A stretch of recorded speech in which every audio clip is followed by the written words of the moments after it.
ESPN, the world leader in motorsports coverage, presents Speed World. It's a warm and windy day at the South Florida Fairgrounds as the International Motorsports Association brings the Camel GT sports cars to the heart of the Florida Sun Country in the Toyota Grand Prix of Palm Beach. Hello once again, everyone. I'm Bob Barsha. You know, for years I've been listening to ESPN road racing analyst David Hobbs say a non-turbocharged American engine really has a shot at winning one of these sports car races. And this year they may have their best shot yet. 6'5" California college student and four-time IMSA champion Tommy Kendall has a 6-liter Chevrolet on the pole. The question is, David, can he win? Well, Bob, of course, to finish first, he must first of all finish, and the Spice car has not got a great finishing record so far. Also, he's not out of the woods because only 0.3 of a second cover the first 5 cars in the field today, so it's very close at the front. And right alongside him, he's got Davy Jones in the Jaguar, who's absolutely renowned for his flying first laps, and right behind them is the hitherto unbeaten duo of the Nissan team. There's no doubt about it that these IMSA Camel GTP cars are probably the most high-tech road racing machines in the world. And it's somewhat ironic that at the heart of Tommy Kendall's car sits the small block Chevrolet, which first saw the light of day 36 years ago. Well, we'll find out what Tommy's plans are for the field as we meet him now. He's standing by with one of our 2 pit reporters for today's race. Here's Rick DeBrule. Well, Tom Kendall, you have to be excited getting your first pole for the new team, but the question is, you got Davy Jones sitting next to you. You won the pole. Can you win that first corner? Well, we'll just have to wait and see. You know, obviously you have to make it through the first corner to get to the checkered flag, and so we'd like to keep the point for a little while, but depending on the green flag falls, you know, the starter has been a little unpredictable this week and watching some of the sport races, so we'll just have to try to, we'll make our best shot for it, but we're not going to do anything silly. Are you going to force the issue during the race? We're going to try to keep the intensity up. You know, I think that's the advantage of having the Chevrolet V8. You know, the car doesn't fall off. You don't have to turn the boost down. You can just run it, and we've got pretty good tire wear, so I just plan on trying to force the pace as much as possible. Well, the man Tommy Kendall has to worry about is right next to him, Davy Jones. He's there with Chris McClure. Davy Jones qualified just 72 hundredths of a second slower, so it's a practical matter. Between he and Kendall, that's almost a wash. The question is, David Hobbs mentioned a moment ago, a flying first lap. Is that in the cards to get that lead early? Well, it would be nice to get out in front, you know, and try and determine your own pace and see where Tom Kendall or Jeff Brabham and Chip Robinson will settle down. But where they start on this track, we come through a very fast kink. And being on the outside of the front row, I might just get shot out by Tommy Kendall. So it's going to be difficult to take the lead straight away, but it depends what kind of pace he's planning on setting. I'd like to take a lead, but it might not happen till a little while into the race. All right, thank you very much, gentlemen. We'll be back to meet our pole sitter in the other class competing today, the Camel Lights. We'll also tell you about some fairly grim weather forecasts we've been receiving when we return live to West Palm Beach. ESPN Speed World coverage of the Toyota Grand Prix of Palm Beach is brought to you by Quaker State. The Big Q is one tough motor oil. By Audi. Whatever the road, Audi lets you take control. And by Budweiser, the king of beers. With that clean, crisp taste, nothing beats as we get ready for 2 hours of IMSA Camel GT racing. We are under a tornado watch in this time zone until 6 o'clock tonight. Much heavy rain is expected, perhaps as much as 5 inches. And that has potentially dire consequences for our broadcast team. In the event that we have power outages, we also are going to be somewhat restricted in our coverage of in-car cameras. The airports are closed down here. Our helicopters carrying the relay equipment are limited to 1,000 feet of altitude, but we'll do our best to bring you all the live action of sports car racing here. Right now, down on the starting grid, the man of the hour in the Camel Lights class that will be competing with the big GTP Open cars is standing by with Rick DeBrule. Well, Parker Johnstone and the Acura team have been paying great heed to those warnings about tornadoes today. Matter of fact, they're taking a big gamble. You're going ahead and changing everything. That's right, Rick. After this morning's practice, what we decided to do is to set the car up for rain. And in fact, we got a full day of testing in the rain on Thursday. The car works real well, and it's a real compromise because, of course, you can't have the best of both worlds, both dry and rain handling. So if it doesn't rain, it's going to be a little like driving the family or the Hertz rental car around the racetrack. It's real soft, it's real compliant, but we're going to hang in there as long as it's dry, and if it rains, the race should come right around to us. All right, thank you, Rick DeBrule and Parker Johnstone. His third straight pole in the class. Now, we're receiving official word that because of the grim weather forecast, we may take a lap under caution. We may stop this race for a red flag to see if potentially hazardous weather conditions can blow through. Once again, we are under a tornado warning. Not a watch, but a warning, and we'll be monitoring the situation very carefully. Now, one of the stars of the show here today is expected to be the German Yost Racing Team. Winner 4 weeks ago of the season opening Sunbank 24 Hours of Daytona. Right there in the center of your screen, the white Porsche, Frenchman Bob Wollek, at age 47, wanted to take the field out and show them that he can win. After running down the field, he jumped into the second team car, the blue and white number 6 car of the Yost team. There is Hurley Haywood, Bob's co-driver, celebrating another 24-hour victory. Bob Wollek proved you don't have to be a 20-year-old to be a successful sports car driver. But this has not been the best of weekends for Bob Wollek as he prepares to start. Here's Chris McClure. Bob, 2 days of engine problems relegated this brand new Porsche and Bob Wollek to the 19th grid spot. But this morning in the warm-up, they were third quickest. They solved it. And the question, Bob, with the speed and things finally sorted out, is there time, is there space to get up through the field? Well, that's still a long race, even so it's only a 2-hour race. But the weather doesn't seem to be too good, and if we have some rain, it might change a lot of things. So let's see what's going to happen. You have a smile on your face in spite of tribulation. You look like you're going to have a good time regardless. Oh, we'll have a good time. I love racing, motor racing, and whatever conditions, whatever I'm on the grid, I'm going to have fun. Bobby's ready to go. He's a ways back, but obviously a game competitor. Game indeed, and he has reason to smile. That car was third fastest in the morning warm-up. Watch out for Bob Wollek. The course is 1.62 miles around. Here's a look with David Tennyson and the Denon Ferrari. Let's take a lap around this 11-turn, 1.62-mile racetrack. As we approach corner number 1, coming into corner number 1 here, very fast third-gear corner, very little room for error, right up against the curb. Coming into corner number 3, good place to pass right here. Exiting out of there at about 110 miles an hour, going into corner number 4, taken in third gear, right up against the wall, and into one of the most important corners on the racetrack, leading out the longest straightaway on the racetrack, corner number 5, taken in third gear, flat out through here, reaching in speeds in excess of 140 miles an hour. Very good place to pass here, hard on the brakes, down into third gear, corner number 6, exiting out of corner number 6 at about 115 miles an hour, down another long straightaway, all the way through the gears, 5th gear, flat out through here.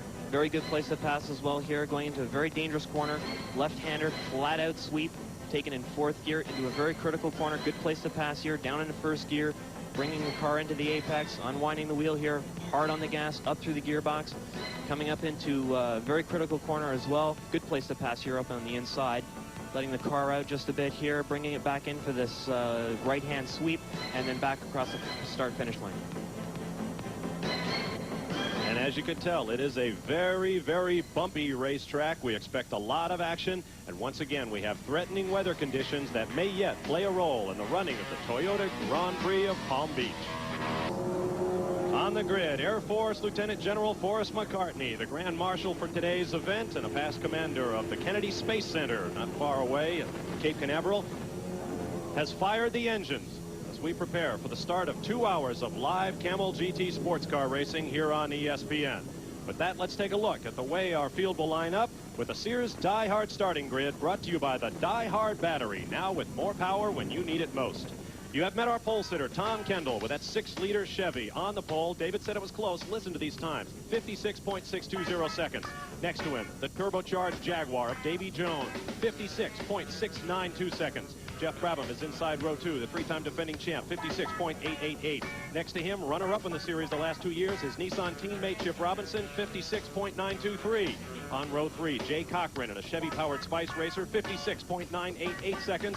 Next to Wayne Taylor in a team car to Tom Kendall's, another Chevy, 57.232. Row 4 will be Raul Boisel of Brazil, now living in Miami, in the second turbo Jaguar. Next to Bob Earl of Nissan, may not start that car. Juan Fangio and Rocky Moran will be on row 5 in Dan Gurney's Toyota Eagle turbo cars.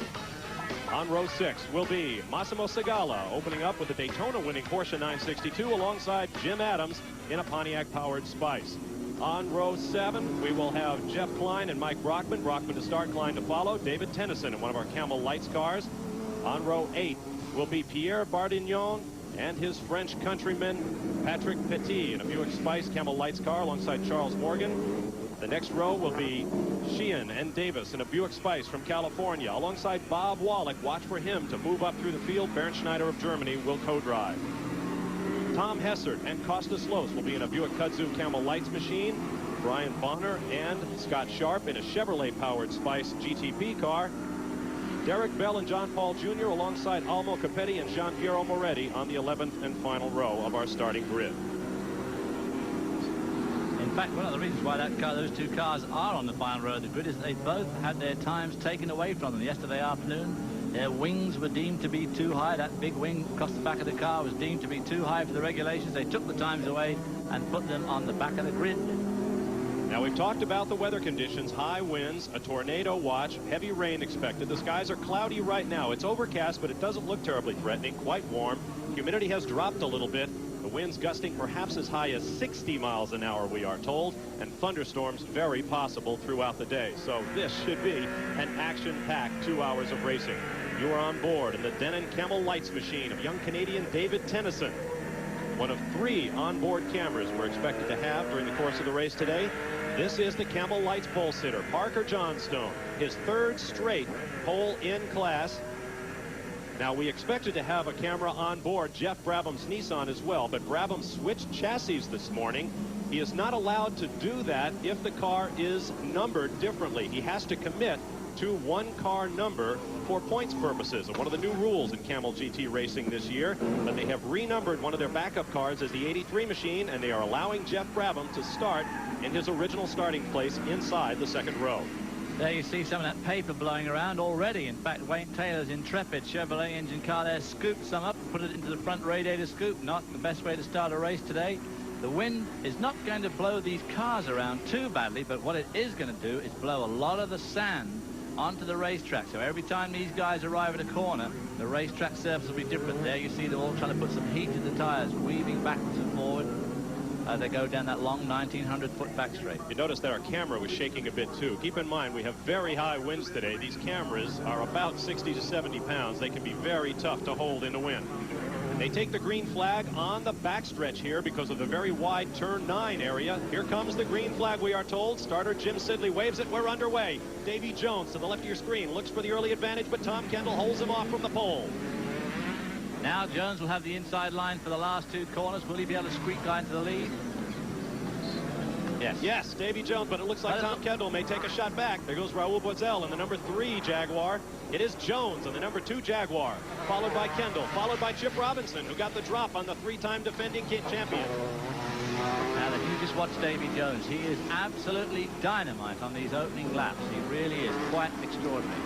Waggling that Jaguar like Ayrton Senna of Brazil in Formula 1. Don't let this guy go. He will just leave you. He did it at Le Mans last year. In fact, the Jaguar team became so enamored of Davy Jones a year ago at Le Mans for just this reason. He took the team car out, opened up a huge lead flying down the Mulsanne straight at 240 miles Chip an hour. Robinson's got by our 2nd place car.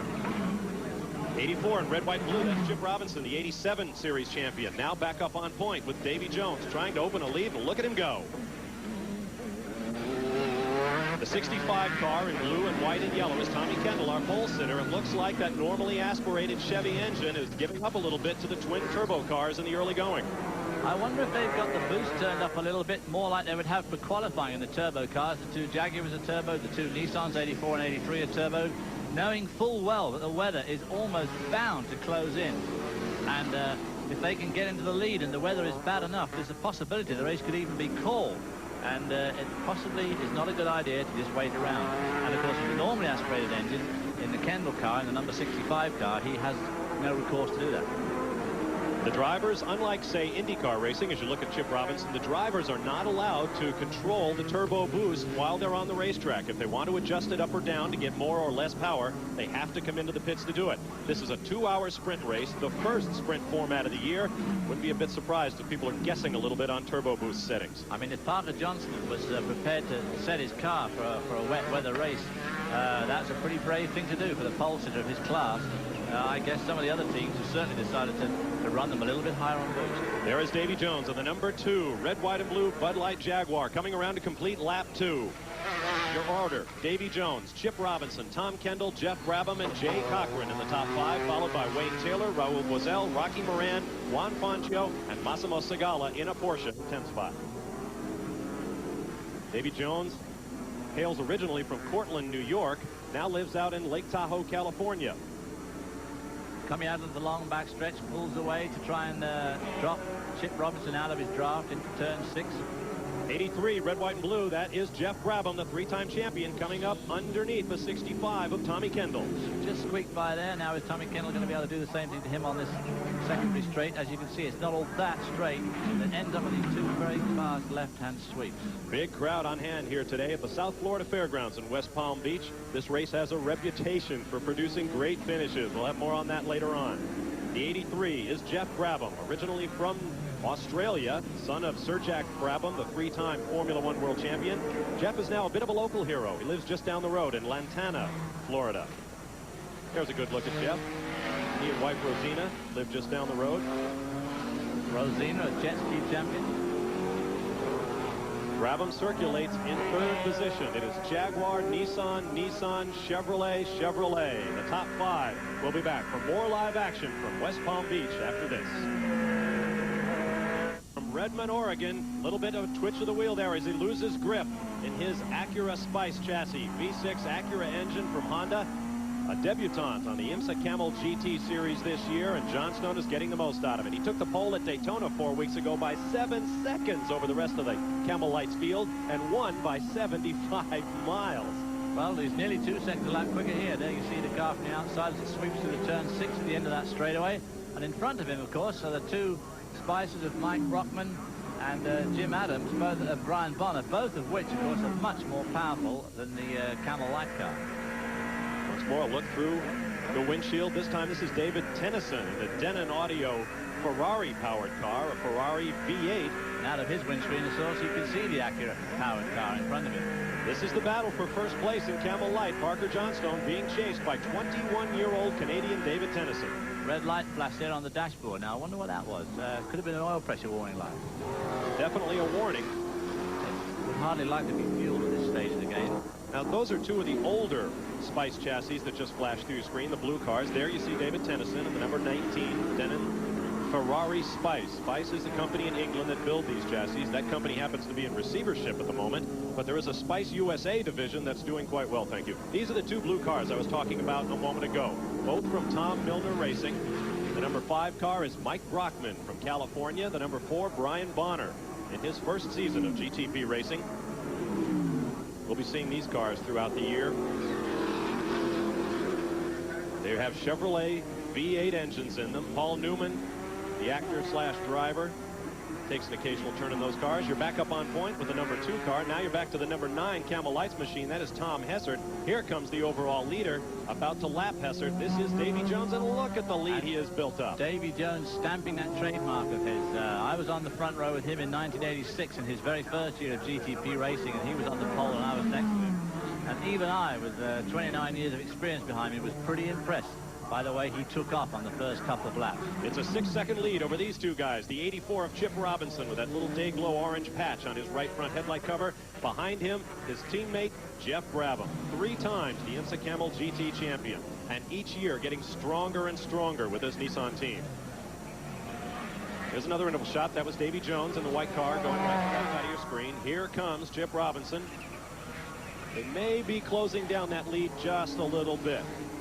As they all get into their stride and they pick up the pace just a little bit, Davy perhaps eases off just a bit because he's got a good lead. Now, of course, he's starting to get the cushion of lap traffic between himself and his pursuers, although at the moment there's only 1 car. Down the 1,500-foot backstretch. Here comes the second place 84 car.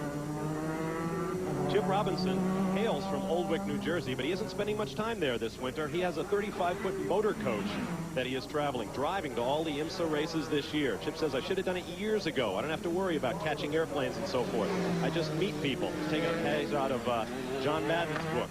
Call it the Robinson Cruiser, I guess. There you see him coming around that sharp turn 9, lining himself up to turn 10. This is an important corner to get right because it leads to a fairly fast section of track here. They go up to third gear, and they'll probably stay in third gear all through turns 1, 2, 3, and 4, and 5. Saw the fourth place car of Tom Kendall go through, followed by their Jay Cochran. Both those cars are Spice chassis, although the Kendall car has been modified extensively by the team he's with now, the Jim Miller-owned MTI team. There you see the number 65 and the number 25 taking that slower car in its stride as well. And right behind them is Wayne Taylor in the second MTI car, which of course is the new Intrepid, a totally new chassis built by Bob Riley. And those three cars are having a really good battle now for fourth, fifth, and sixth. 64 is Wayne Taylor in that brand new car, turning the wheel for the first time other than a short test at Phoenix about a week ago. Tom Kendall, number 65, the car David just described, heavily modified Spice chassis. Tom looking forward to his final exams and his final year at an economics major at UCLA. He's going to need to be an economics major to manage the money he's going to make in racing if he does as well as he's doing at the moment. From La Cañada, California, Tommy getting married later this year. Just bought his first house. He says, I'm having a great year thus far. He'll be making almost as much money as his hero, Al Prost, before long. There you see Raoul Marcel in the second of the Jaguars. Not showing quite the same flair as his teammate Davy Jones, but nevertheless hanging right in there with that leading six in the leading 6 cars. There is Wayne Taylor, originally from England, now living in the Orlando area with his wife Shelley, with one young son and another one on the way in May. There's Raul Boesel, a little bit of a local favorite here. He lives in the Miami area, originally from Brazil, which has produced so many great racing champions over the years. Leaders lapping at just over 97 miles an hour on average. You see that hump on the Raoul Boesel car on the roof of the Jaguar there? There's a little bump. Well, that's another rule bender. That's there so that the difference between the top of the roof and the wing in its utmost position doesn't make the wing illegal. And the Toyota people were busy putting humps on their roofs this very morning to try and change the rules slightly in their favor. The top of the roof and the top of the wing have to be equal. Oh, right now, Davy Jones in the number 2 Bud Light Jaguar trying to get around the number 54 machine shared by Mike Sheehan and Jeff Davis. Sheehan in the car at the moment. Davy Jones now safely around and continuing to leave this field in the dust of West Palm Beach, Florida. You're watching live here on ESPN. Jones is your leader, and we'll be back in just a moment. A temporary circuit on the South Florida Fairgrounds. You're watching the number 2 of Davy Jones from Lake Tahoe, California. Our leader from the initial green flag. He has opened up a huge lead over the field, and he is simply rocketing around, averaging more than 97 miles an hour, touching 150 miles an hour on the straightaways. That shows you just quite how fast he's going, because that car he just passed is lying in second spot in the Camel Lights division. He has opened up a huge lead, and as you can also see, the sun is now shining. The weather down here in Florida is so fickle that we've got the sun out, but there's a lot of very, very heavy looking clouds. Now we have a couple of great stories moving up through the field. Bob Wollek right there in the white number 6 that we met at the top of the show had all kinds of misfire problems in the car when he was qualifying it. Wound up starting from 19th position today. He is now running 9th, and right behind him there, the open cockpit car, you see the orange helmet of John Paul Jr. from the West Palm Beach, Fort Lauderdale area. There is Wollek. Wollek has gone from 19th to 9th. Paul Jr. from 22nd to 10th. Now, the difference between those two cars is fairly significant around here, because the open cockpit car has got twin turbocharged. It's got the older air-cooled engine. The number 6 car has got the modern, absolutely up-to-date water-cooled engine, but is only allowed 1 turbocharger. This car has 2 turbochargers, which I suspect on this narrow, twisty course is probably giving him some advantage. It's also just a little bit lighter by not having the hood on it. But Bob Wollek and John Paul Jr. both having a great afternoon, considering they started so far back in the field. Paul Jr., the 1982 IMSA Camel GT champion. Right. Now, we've just had some power trouble. We apologize if your transmission has been interrupted. At West Palm Beach, Florida, the number 2 Jaguar of Davy Jones leads the way by a heavy margin over Jeff Brabham, the 3-time IMSA Camel GT champion. There goes the white Acura Spice machine of our leader in the Camel Lights class, Parker Johnstone. We apologize for the interruption in our transmission. The wind is gusting heavily here in West Palm, knocking tree limbs off. It may interrupt power and our transmission all afternoon long, and we may be a little bit pressed to bring you onboard camera pictures. Davy Jones has been our leader steadily. Running thick and fast now through lap traffic. 5.52 second lead. Now here comes Parker Johnstone in the number 48 Acura V6 non-turbocharged. The cars are not allowed to be. Jeff Brabham, the number 83 car. There we see Jeff Brabham disappearing into the distance from inside Parker Johnstone's Acura engine Spice as he goes through this long, tight corner. I've no doubt that just at the moment, Parker Johnson must be hurting if he made major changes to that car to set it up for the wet. But it undoubtedly will rain before this race has run its course, and he'll be okay again. Mind you, he's not doing too badly at the moment. He's leading the class anyway, but he's been given a good run for his money by David Tennyson. Parker Johnstone doesn't have the opportunity, but you do at home to watch the trees shifting and the flags starched out stiffly by the wind here in West Palm. Gives you an idea of how good that Acura engine Spice car is through the twisty bits. He's actually caught Jeff Brabham up since he started to go into that bit. Now, of course, this is where he'll really lose out on this long, long back straight. This is the leading car in the Camel Lights class. Once again, there are 2 classes running here simultaneously. There goes Chip Robinson in the 84 Nissan flashing by. The Camel Lights cars are non-turbocharged. They're limited to 3 liters in engine displacement. They are a little bit smaller, almost as quick, and they run for their own points in the series. This is the leader in class right now. Parker Johnstone running in 16th position overall. Here's Chris McClure. This is a game of some calculated risk, and the Camel Light car of Parker Johnston, they took a risk with the rain setup. But with the heavy clouds swinging north of the track, at least for the moment, Doug Peterson, one of the owners of the team, and some others here beginning to wonder if perhaps it was a mistake. Well, Chris, this morning we were looking at the weather. We thought we made the right choice in softening the car up for the rain. But the worst of the clouds have passed us by, and the sun's almost out now. And we're going to have to wait and see if they're still predicting rain later on this afternoon, so we'll just wait and see. What options do you have, or does he have in the cockpit? Well, the only thing Parker can do in the car is stiffen up to soften up the sway bars if it rains. Otherwise, we're stuck. That's all we can do. Well, they'll stay with the program. Doug Peterson and Don Erb, his partner in the Comtech Acura team. They don't intend to be in the Camel Lights class for too long. They hope very much to get a decision shortly from the Honda company as to whether or not they're going to move up to the GTP class next year. And what do you think they're going to use for horsepower? They might get the V10 Honda that has absolutely dominated Formula One for the last 3 seasons. If they do, that'll be a real shot in the arm for IMSA racing, and of course will be terribly exciting to the people, and of course will bring some of that noise that Formula One has, although of course IMSA has much stricter rules on engine noise. These cars in fact are all silenced to some degree. Up front, the number 2 of Davy Jones going around. David. Oh, he put a wheel off at a bad point. Did he do any damage to the bodywork? Don't see anything hanging off. No. Put a wheel over there. That was the Denon car of David Tennyson. It just had a pit stop a few moments ago. We saw it coming out of the pits. There's the 25 car of Jay Cochran. That is the factory Spice. Having, I have to say, their usual really bad run of luck. They just seem to have no luck at all, that team. Jay Cochran started in 5th position. I think Jay is out of the car now. Here's Rick DeBrule. Well, in fact, he is now just an observer in this race. What happened, Jay? Well, coming out of turn 6 in 3rd gear, went to go to shift to 4th, and it just wouldn't come out of 3rd. It's like the gearbox seized up into 3rd. So that was it, unfortunately. I think we had a really good chance today, just settling right in there at 5th and just let things go like that for half the race and then start to work forward. Had plenty of car left, and it's too bad. I wish I get a positive break one of these days. Well, Jay Cochran can go home and console himself with his mail. He was named Bachelor of the Month in Cosmopolitan magazine back in December, and now he's getting very interesting letters, pictures, and suggestions. The number 2 in white, the Bud Light Castrol Jaguar of Davy Jones, has been our leader. Number 4 is Brian Bonner, who is about to be lapped by the far and away race leader. More than 6 seconds now out in front is this man, Davy Jones. Brian Bonner's not going to give that up easily, even though he is being lapped. Poor old Jay Cochran. I hope he's not getting too depressed too soon.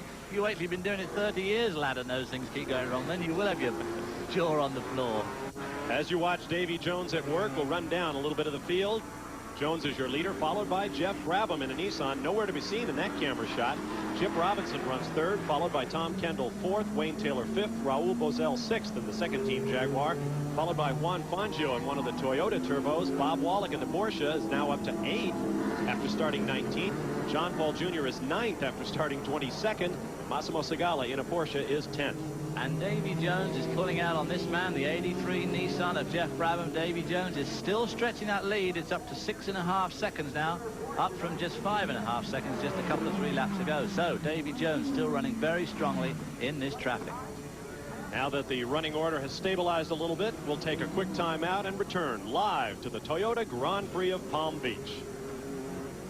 It's Palm Beach, the 99 Toyota of Juan Fangio, a 4-time winner last year, running in 7th place, being run down by Bob Wollek in that white number 6 Porsche. This is the best battle on the racetrack right now. Wollek has come from 19th all the way up into 8th position. He is really charging.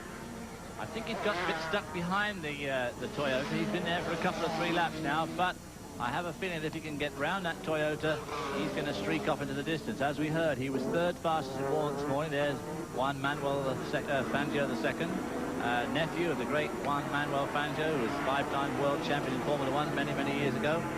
Now being given a run by old Bob Wollek. Me and old Bob have driven a few times together, a couple of old codgers, I tell you, but he's a very tough driver, Bob, still extremely fast, and a lot of fire runs in those French veins. Juan Fangio's got a little bit of fire himself. You saw he has 4 Camel GT victories. All 4 of them came last year. The only 4 victories by this Toyota team in GTP competition. Interesting to see what happens when they come into this traffic. You see they're both of them catching up with Raul Boesel in the second Jaguar. So Bob Wollek is certainly making Juan Manuel work for his money. He's rushing him along. They've got a Camel light between them now, and Boesel in that second Jaguar. There's Boesel. That black car is one of the Camel Lights machines. That's Charles Morgan from Conway, Arkansas. He's about to be passed by Juan. Ooh. And great move by Bob Wollek. Dove underneath, kept his speed, and he will take Juan into the next corner. Great drive.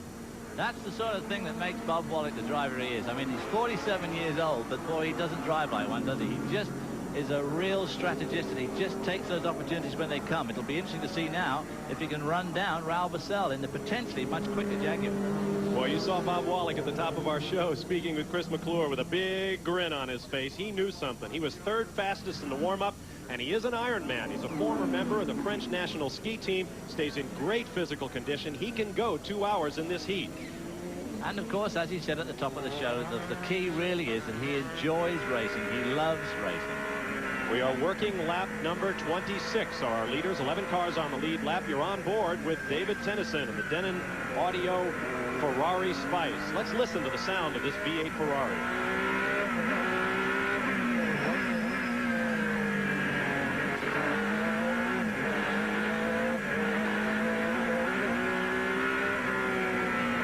Stays in the 1 gear through that entire complex.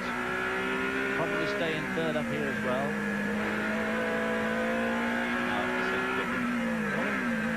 Whoops. Sounds like he's having trouble with his gearbox, isn't it? Yeah, couldn't get into the right gear there, and he found himself with a handful of neutral there. He's already been in the pits once, so there could be a problem for 21-year-old Canadian David Tennyson. And here's a problem. Car number 4, that is Brian Bonner, has already been in the pits once. He went off in turn 9, and a good thing. The track is about 150 feet wide there, and he needed all of it. Moretti in the red car. Brian Bonner in the blue one, and that is the number 3 car of Raul Boesel, who's put a bit of daylight between himself. Take another look. 3rd car in line, the blue one, gets hard on the brakes, and whoa. I think he just got nudged, didn't he, by, is that Wayne Taylor, or is that our pole sitter, Tom Kendall? Kendall, 65. I think he just may have nudged him a little bit. Oh, well, pass however you can. Brian Bonner back underway, about to be overtaken by the 6th place car, that number 3, the Bud Light Jaguar. Raul Boesel right behind him. Here comes Bob Wollek in 7th. I tell you, those Tom Milner cars, the 2 blue ones, the number 4 and the number 5, we've seen them quite a bit going down that back straight, being lapped by the leading cars, and they're only just a tad quicker than them down that straight. Those Chev engines in those Spices are putting out some good horsepower. Here's your running order. Jones, far and away the leader over Jeff Brabham, Chip Robinson. Tommy Kendall running in 4th position after that close moment. And the rest of the field. Watch Bob Wollek moving up. There is your leader, the number 2 of Davy Jones. With that bump on the roof that David was talking about, the roof of the car has to be as high as the height of the rear wing. So if you're going to keep your roof lower, you just kind of add a little bit there to make your car legal. And a lot of the teams are doing it. You mentioned the Toyotas, David. They apparently did it this morning. They got a bit of flack, but they said, well, everybody else has got one, so they let them do it. 32, that's the Camel Light car. That's lying in 2nd spot in the Camel Light now, driven by 2 Frenchmen. Not terribly young, not on the old side either. Mr. Petit and Mr. Bardinon. Bardinon did some Formula 3 and Formula 2 racing back in the early 80s. And Patrick Petit is the defending French Formula 3 national champion, so no slouch there. Won the Monte Carlo Formula 3 race, which of course is a big coup for the Frenchman, and has done a lot of French racing. Now watch the number 2 car go out of your picture and look at the back of your screen for the interval back to the 2nd place car. Here he comes, Jeff Brabham. It was about 6.5 seconds a moment ago. I believe he's closed up just a little bit. The sun's shining again brightly now. This will put the temperature up and certainly won't play into the hands of Parker Johnston. Jeff Brabham, number 83 Nissan there, as he swings on through turn 6. I wouldn't be surprised if Parker Johnston's not the only guy who softened up his car and got ready for rainy conditions. There is Tom Kendall's car. Our pole sitter is in the pits. They might have done some softening of that suspension to keep his car ready in case the sky's open, which they are threatening to do at any moment. We're hoping our announce position stays on top of the grandstand here. Bits are blowing off here and there as the winds touch 60 miles an hour. Clearing out the radiator intake there on the front, too, to make sure that no paper and stuff is blown in there during the first part of this race, because there's an awful lot of debris and rubbish blowing around this racetrack. And with that, he has gone a lap down. The leader, this man, number 2, Davy Jones, swept past the pit exit before Tommy Kendall could get back on the racetrack. That Jim Miller team that Kendall is racing for, though, is going to be heard from. They've got a lot of backing, and they've got great personnel. Jim Miller himself, of course, is no slouch as a race driver. I raced against him in Trans Am back in '83. There we see our leader, number 2. And Jim Miller's got his MTI racing team, and he's going to go a long way, I feel, in GTP racing. So fast is Davy Jones going. That 98 Toyota you saw just going out of the picture. Rocky Moran's in 10th place. So Davy Jones maybe about to put a lap on the 10th place car, going along at a blistering pace, over 95 miles an hour on average, on an 11-corner racetrack that's only 1.62 miles long to begin with. A lot of 1st and 2nd gear corners, so they are really flying on the straightaways, 1,900 and 1,500 feet long. Of course, these high-tech cars, they have unbelievable powers of cornering as well, all of which is helped by the aerodynamic. These bodies develop tremendous downforce. At probably at 200 miles an hour, that car probably develops 4,000 pounds of downforce. So even going the relatively pedantic pace of, 150 odd miles an hour, it's developing huge downforce and enabling it to create great cornering forces. There is Tom Kendall back underway, but he's a lap down to our leaders. Let's learn more about his situation from the pits at Rick de Brule. Apparently he had some kind of vibration on the right front tire, so they brought him in, changed 4 tires, gave him a splash of fuel. Unfortunately, that's not really going to go too much to their favor because they're still going to have to stop later on for a full fuel splash to finish this race. It's a 2-hour event. Every GTP team will have to stop. Tommy Kendall will have to stop twice, according to Rick de Brule. But the Camel Lights cars should be able to go the distance on 1 load of fuel. A yellow flag would help them, but it doesn't look like we're going to get one. Live action continues from West Palm Beach, Florida, after this. Florida, Davy Jones, your leader, followed by 3-time IMSA champion Jeff Brabham. From Australia, now living in Lantana, Florida, Chip Robinson from New Jersey is next, followed by Englishman Wayne Taylor and Raul Boesel, both of those gentlemen living in Florida. We've had great action thus far. You are on board with young Canadian David Tennyson in the Camel Lights class. He's not had a good day thus far, in and out of the pits. Number 2, there is your leader, Davy Jones. Just putting a lap on the number 7 Porsche that won the 24 Hours of Daytona just 4 weeks ago in the hands of Bob Wollek, along with Hurley Haywood and a cast of thousands. Let's see. Frank Zielinski, 5 drivers altogether. John Witter from Germany, who was also in this race. Henri Pescarolo. In fact, Bob Wollek put that number 7 car on the pole at Daytona, and there's a new rule in place this year at IMSA, awarding a bonus point in the championship for taking a pole and another for fast lap. This is the first year that's happened. All of which is designed to make these drivers make sure they keep pressing on all weekend and don't pussyfoot around too much.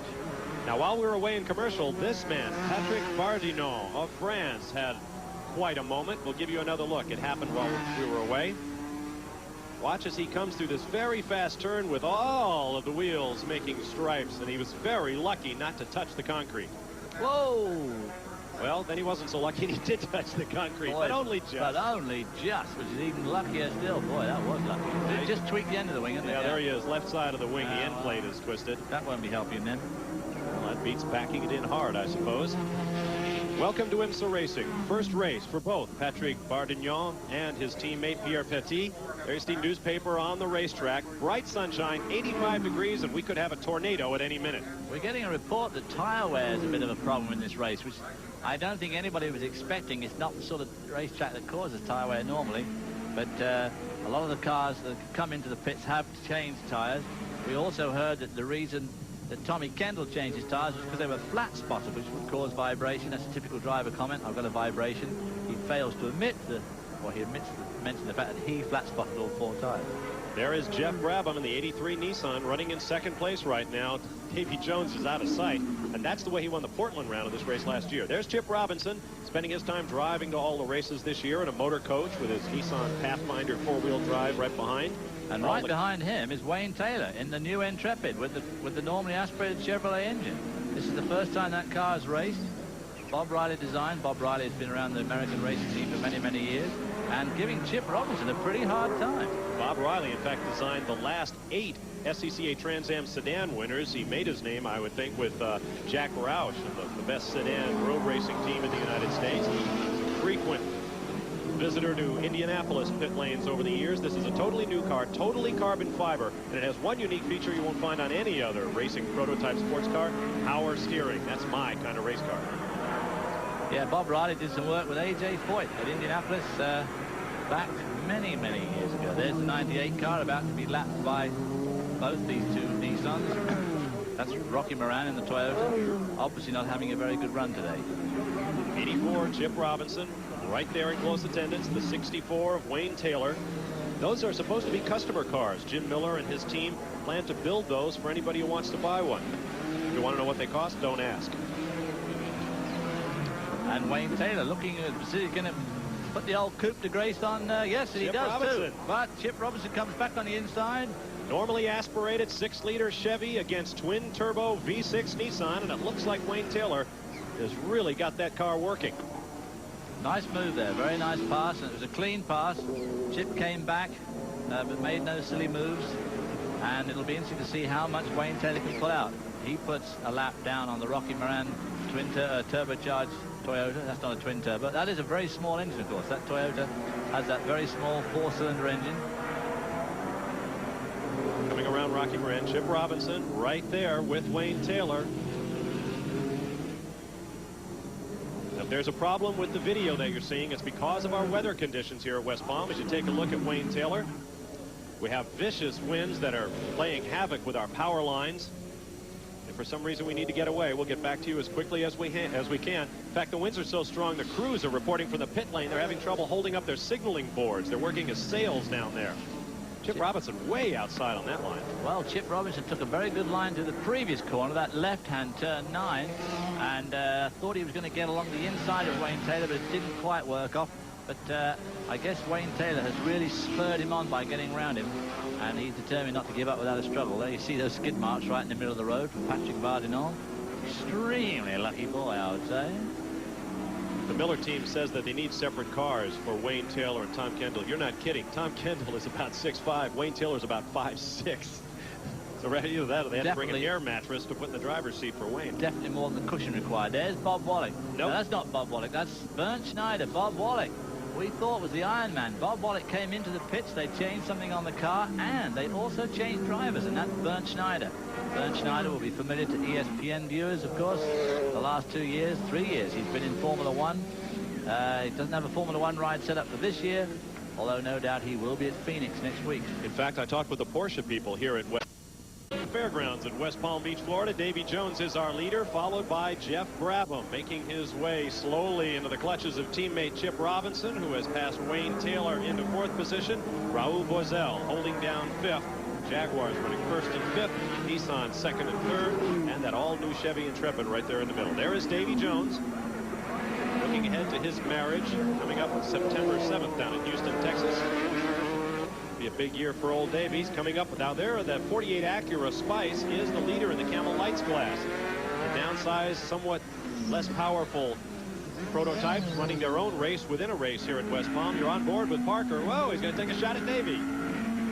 Look at the way the Jaguar leaps away there when it comes to acceleration. That is cubic horsepower there. But you watch now, from now on through this next combination, Parker Johnson will lose very little time through that Jag. They stay into 1 gear through here, 3rd all the way to turn 4 we're in now, up to turn 5. As soon as we've been through turn 5 though, we come to that long straightaway. Right about now, El Jag will disparu in the distance. Let's turn up the microphones and listen to this Acura V6 power plant.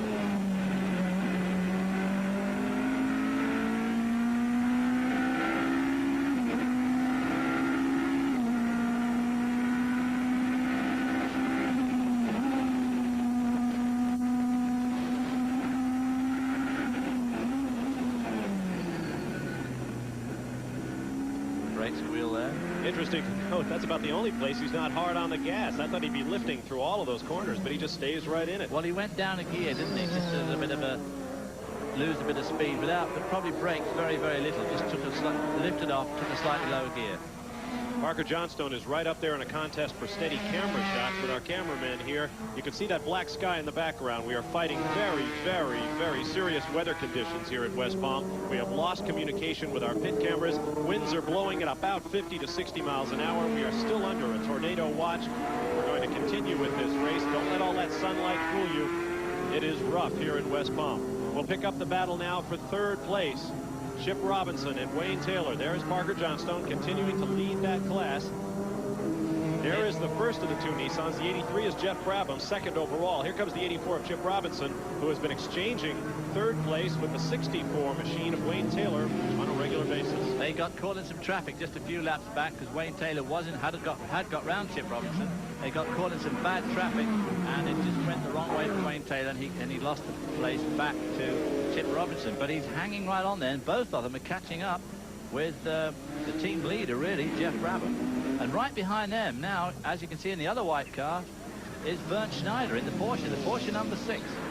Number 6 has been making his way up. Bob Wollek had it up as high as 7th or 8th place. Bernd Schneider climbed in for Bob and lost a lap during their pit stop. He is now running 1 lap down in 8th overall. So he's a lap down on these guys, but he seems to be making ground on them, even though they're basically racing for 2nd. That's the race for 3rd and 4th. 84 Chip Robinson Nissan, 64 Wayne Taylor. That's Chevrolet how hard Intrepid. that wind is blowing. Chip Robinson, the last man to win the IMSA Camel GT Championship before Jeff Brabham's run of 3 straight titles. Chip won it in 1987 when he ran for the late Al Holberg in the old Lowenbrow Porsche 962. Into the turn 9. The Spice seems to be very quick into there. I noticed yesterday afternoon that not only was Wayne Taylor, but that's not a Spice, that's an Intrepid. But both those cars, and the Spice also was quick into there with Tommy Kendall behind the wheel. Once again, the Intrepid is the brand new GTP machine, a prototype sports car built in the shops of Jim Miller's racing team up in Wixom, Michigan. We're going to hear a lot from that on the IMSA Camel GT Trail this year. Back up front, the car to the right of your screen, the number 2 Jaguar of Davy Jones continues to hold sway. Right in front of him is that open cockpit Porsche with John Paul Jr. at the helm, about to be put a lap down. But John Paul Jr. running in an amazing 6th spot, considering that he started off way down the field. Great run for that team. First open cockpit race car to make a serious run in Camel GT competition in a long, long time. He will now give up that position as Davy Jones ducks underneath. Jones now running 1st overall with just 4 other cars on the lead lap. Davey is the lead driver for Tom Walkinshaw Racing's Jaguar team this year, and we asked him before the race began, can this team win you the championship? I feel that the last 3 years I've learned and grew with the team, and I feel that you know, we're here doing the IMSA championship because we want to win. We want to win the championship, and I feel that we deserve it very much, and that's what I want to do. And he may very well do it this year. Davey makes no secret of it that he was chafing a little bit under the team driver concept at Walkinshaw Racing. But this year, the IMSA series has gone to short one-driver races, about 2 hours in length on average. He will have his own Jaguar this year, and they mean to bring him the Camel GT Championship this year. We've got a full course yellow now, so are we going to see wholesale pit stops? We're just coming up to the halfway stage. Just a few minutes to go to the halfway stage. I imagine these people will all take the opportunity of having a pit stop. There is the 98 of Rocky Moran. Here's Rick DeBrule. Rocky Moran indeed has come in for a pit stop, although he was planning this one. They had everything set out, and this is his routine pit stop. They're going to go ahead and change the tires and send him back out with some fuel. On the other hand, there are other cars having problems. It's the car number 99, Juan Manuel Fangio. They had to change spark plugs in that car. He has already come in for his main stop, and now the team is in there trying to change spark plugs, hopefully get him back out in the race. The 83 car just pulled in at Jeff Brabham, second place on the track. 84, Chip Robinson's in there. You see the 83 car changing all 4 tires, filling up with fuel, and almost certainly be able to go to the end of the race now. Brabham in the pits. His teammate will be just behind him to the left. Kind of unusual to see both team cars from one squad in the pits. Let's get back to Rick DeBrule. Well, we just had the first car, Jeff Brabham, go out. Now we've got the second car, Chip Robinson, that is getting its pit stop. Basically, it's supposed to be a routine pit stop. They're changing all the tires, send it back out. There was a big dose of smoke for a few moments there, but apparently it doesn't seem to be a problem, and they're back out. One thing they are having to do is they're having to clear a lot of junk out of those front radiators. The 84 car there breathing very heavily out of that oil breather. You saw it in the middle of the car. At the back of the car, if you have a close look there, you'll see the oil coming out. That's the car that's caused the yellow flag. It spun at turn 4. That's the number 10 of Jim Adams. You see him with helmet in hand at the front end of the car. It has evidently stopped, and there's no way he'll get it going again. They'll bring out the tow truck, and we will be under caution all during that time. Our leader, Davy Jones, has been in and out of the pit. A fuel and tire stop only. As the action continues, we'll take a quick timeout. There is a look at a little bit of the wind. They've got to hold the flags down here at West Palm Beach. Stay with us. Through Street Circuit through the downtown area. It produced one of the wildest finishes in series history. In the final turn, behind the lapped Porsche of Derek Bell, Doc Bundy's Corvette grabbed the lead from Brian Redmond's Jaguar. Darren Brassfield on a Porsche then banged his way through for second. The final drag race to the checkered flag was won by Bundy over Brassfield by 39/100ths of a second. The first victory for the IMSA Corvette, campaigned by stock car super owner Rick Hendrick. We are back live here in West Palm Beach. There is a look at what the wind is like. We are still under a tornado watch until 6 o'clock tonight. We have had various power outages. We have lost and regained contact with our pit reporters.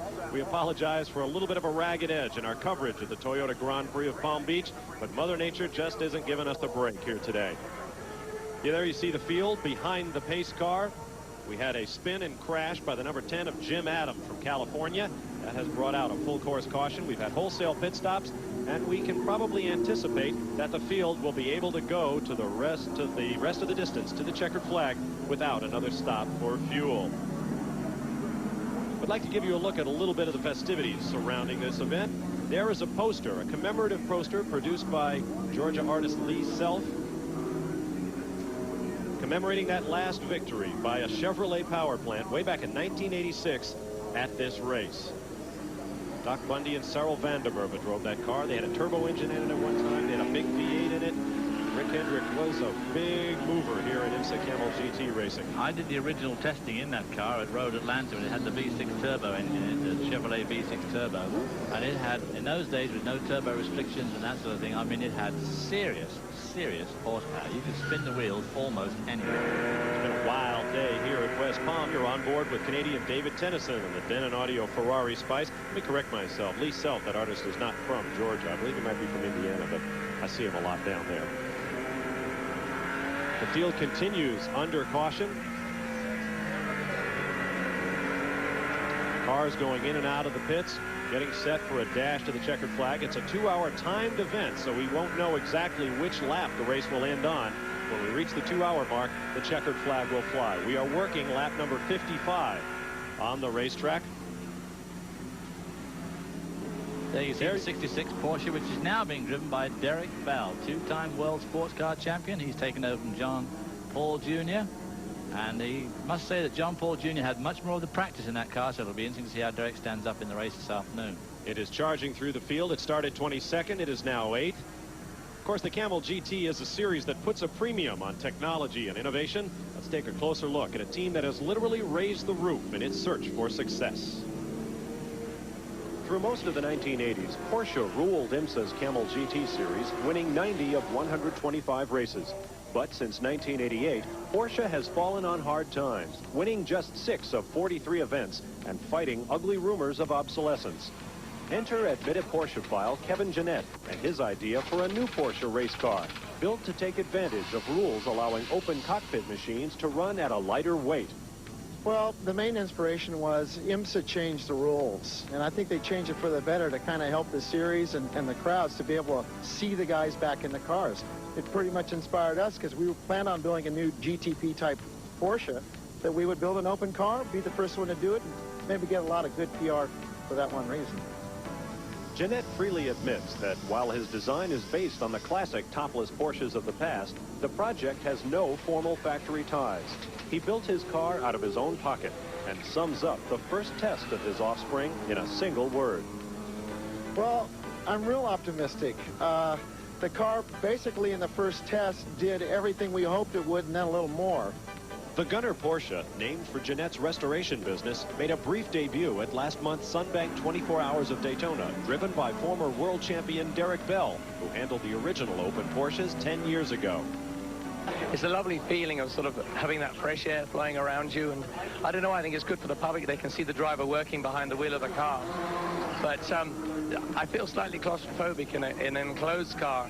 When you've been out of it a while, like, you know, a couple of months over Christmas, and you get back in for testing, you go, wow, this is a bit small in here. But now I'm in the open car as I was at Daytona, and here it's really quite fun.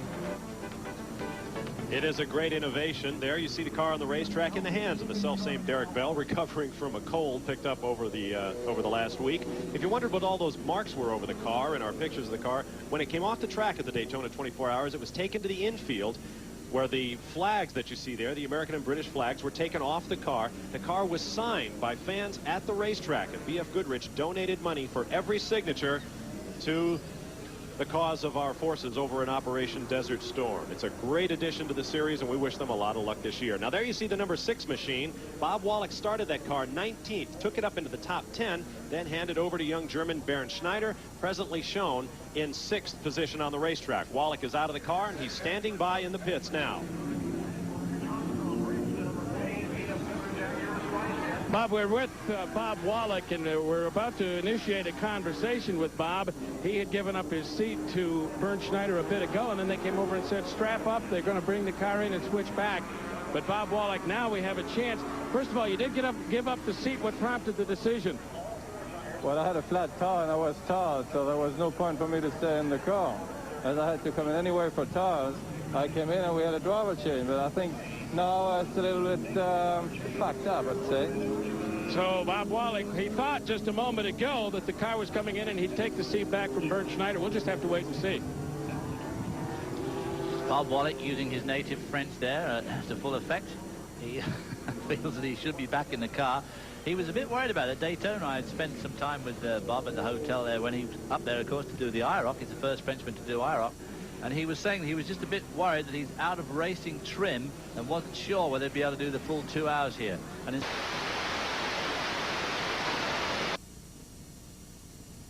white number 64 car, second, third, and fourth running nose to tail after a long yellow flag period brought out by the crash of Jim Adams from California. We just went underway a few moments ago. Again, we apologize for the absolutely atrocious weather that is just playing havoc with our ability to bring you this race. The winds are blowing.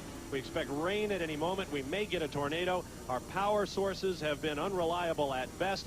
We are on and off in communication with the pits. We're just having a terrific afternoon down here at West Palm. Please bear with us. And if we go off the air for too long, just send condolences to our various relatives, because I'm waiting for the old lightning to come through the top of this booth. Don't even mention that. Maybe a man of your age can joke like that, but not me, Hobbs. Davy Jones remains our leader now that we're back underway. 83 right there is Jeff Brabham. 84 in the middle of your screen is Chip Robinson. 64 is Wayne Taylor. Those are your second, third, and fourth place cars. Raul Boisel in a Jaguar runs fifth, followed by Tommy Kendall. Those 6 cars are on the lead lap. Bernd Schneider is still in the Porsche that we thought Bob Wollek might take back over. He runs in 7th, a lap down, followed by Derek Bell in the open cockpit Porsche 966 Gunner racing car, followed by John Winter in the number 7 Yost Racing Porsche in 9th position. Rocky Moran in the Toyota is 10th, and Parker Johnstone, our Camel Lights leader, is 11th overall. This is a great battle. Robinson trying to hold off Wayne Taylor. And Bernd Schneider in the number 6 car. There you see the... is that David Jones or is that Raul Boisel? I thought that was the number 3 Jaguar. Raul Boisel, right. But he's running in just about the right position to have been lapped at this point. There's no, that was the 2 car of Davy Jones. So that was first, just going out of your picture, followed by 83 in second, 84 in third, and 64 in fourth. It is absolute bedlam here, but nobody is leaving their seats. We have crowded grandstands, as you can see right there in our picture. Nobody is budging. Folks, we're going to stay with this one to the bitter end, and it may be a bitter one before we're done. Let's hope it's not the end. There's Davy Jones by. Davy Jones is about a 5-second lead over Jeff Brabham. Oh, there's Raul Boisel's Jaguar. Being pushed away. Has he got bodywork damage? I think it must have just quit. Severely parked. Yeah, once they're parked, it's severe. Now that may look very much like Davy Jones's car, but those cars are substantially different. Jones's number 2 Jaguar running in the front, and speak of the devil, he shall appear, has a much wider front track. Like a lot of these prototype sports cars, there's a lot of understeer. So some of the teams, including the Jaguar team, are experimenting with widening the front track and doing some aerodynamic tweaks to make the car turn a little better. Now let's get pit news from Rick de Brule. Well, Bob, you were just talking about those 2 noses on Raul Boisel's car and Davy Jones' car running a different setup. This is the setup that is on Raul Boisel's car. It's actually what was run last year. You see these tabs? That's how they get their aerodynamic downforce. But one of the things they're doing this year with the other car, the Davy Jones car, they're making it wider. The bodywork goes out to here. They're eliminating these tabs because the concern was last year, if you nose somebody, these tabs got knocked off, knocked down the downforce. Now they've got a wider track, bigger downforce area on Davy Jones' car, and they hope it's more effective. They're also very good at slicing the shins of nearby pit reporters during pit stops, so be careful down there. There you see that nose of Davy Jones. We'll get another look at it in just a moment. Here we come. See, no flaps, no fins, no little bits and pieces sticking out. It's got a fairly good splitter along the nose there, floor line, but it doesn't have all that other stuff, which of course does get knocked off. We are just past halfway, so it's time for the Audi mid-race recap, brought to you by Audi. Whatever the road, Audi lets you take control. Davy Jones, our leader at halfway, as he has been since the start of this race. We have had 1 caution flag, that for Jim Adams' spin and crash, for 5 laps behind the safety car. 7 cars on the lead lap, average speed just over 95 miles an hour, and that's with a caution flag. Jay Cochran out of the race with a transmission difficulty. Other than that, things have been going pretty well. We've had power outages. We've had high winds tearing the roofs off of nearby transporters and hospitality suites. I hate to suggest anything we haven't seen yet this afternoon because it may be here yet. Our leaders are working the 64th lap. This is a timed race, so we will go 2 hours and then the checkers will come out. Wayne Taylor's got round Chip Robinson in the 84 car and setting off in hot pursuit now of Jeff Brabham in the 83 car. We'll pause for a moment as Wayne Taylor tries to close in. There is Chip Robinson. He'll be trying to grab that 3rd position back for Nissan. We won't let you miss anything. We'll record it all during a commercial break. Stay with us. The weather continues to deteriorate here at the Toyota Grand Prix of Palm Beach in West Palm Beach, Florida. There you have a pretty good idea of what kind of conditions our cameramen are working under out there. Flags are starch stiff, but the folks have turned out, and actually about the only people who don't seem to be suffering from the weather are the guys driving the race cars. We started with 26, 25 are still in the race, and this man leads them, the number 2 Jaguar of Davy Jones, who has just put that number 6 car, actually the number 6 car of Bernd Schneider, that Porsche, catching him up, and he may be able to unlap himself. That car is a lap down, but it's going significantly faster than anybody else in the field, apart from Davy Jones, that is. But Bernd Schneider, the young Formula One aspirant, is catching up with our leader and could try and unlap himself here. And Bob Wollek will be watching this with a great deal of interest, I've no doubt, from the pit area. There you see the second place car, the 83 Nissan of Jeff Brabham, now being really closely harried by the 64, the Chevrolet Intrepid of Wayne Taylor. Brabham is very happy this weekend. The announcement has been made that his younger brother Gary will be joining the Nissan team for the 12 Hours of Sebring, which will be coming your way here on ESPN in just a couple of weeks. Where he got that drive? Does he know somebody there? I would imagine he has someone on the inside. Yeah, could be. When you're a three-time champion, you're kind of like the 700-pound gorilla. I guess that can sit wherever you want. But don't interpret what I'm saying at all to mean that Gary Brabham is not a spectacular driver. He is very deserving of that drive, and he'll do well driving with brother Jeff. Maybe old Blackjack himself will turn out to Sebring to watch his boys go after him. Getting caught up in traffic, there's Wayne Taylor driving the number 64 car, now really getting within striking distance of Jeff Brabham as they come down this long back straight. There's some lapped cars in front of them. The David Tennyson car, one of our camera cars, the 32 car, Camel Light. Very close there to go around six side by side. That's the view of David Tennyson aboard the Denon Ferrari Spice. And look at that car disappear into the distance. That's the difference between a Camel Lights machine and a big turbocharged GTP machine. A couple of 100 horsepower and about 15 or so miles per hour in a straight line. Other cars making way for Wayne Taylor, charging through the field in that brand new Chevrolet Intrepid race car from the Miller Racing team. In all that lapping business there, Wayne Taylor lost out quite a lot of ground to Jeff Brabham. He was right with him. Now he's going to have to chisel away and work his way back. It's one of the frustrating things about driving a race car. You get by somebody or you're catching somebody up. Something goes wrong and you've got to do it all over again. It might take him 8 laps to catch up again. Number 99, Juan Manuel Fangio, has been in and out of the pits, getting spark plug changes and so forth. He is way down in the running. There's the 84 Nissan of Chip Robinson. We have word from the pits that he is bothered by overheating. There must be debris in the radiators. We saw that when he left the pits. Remember, he left an awful lot of oil smoke out of the breather there, which would indicate that the engine could be running high, and possibly because it was full of debris. There's the 99 of Fangio, who says his uncle, the great 5-time world champion, expects a phone call from him after every locks him up. Ooh, boy, what a recovery. He was trying to get inside. He was trying to lap the 32 car there. Thought he'd go down the inside. The 32 car said, no, thanks, that's my line. And Fangio had to lock them all up to avoid it. Now he's going to chisel his way back. 3 times Juan Manuel Fangio II has had that 99 car in the pits. They have tinkered with it and tinkered with it. He is running in 11th place, some 3 laps down at this point. They changed the engine between this morning's warm-up and this afternoon's race as well in that car. There you see that 99 car again. Catching up with the 32. Bardenon Petit car.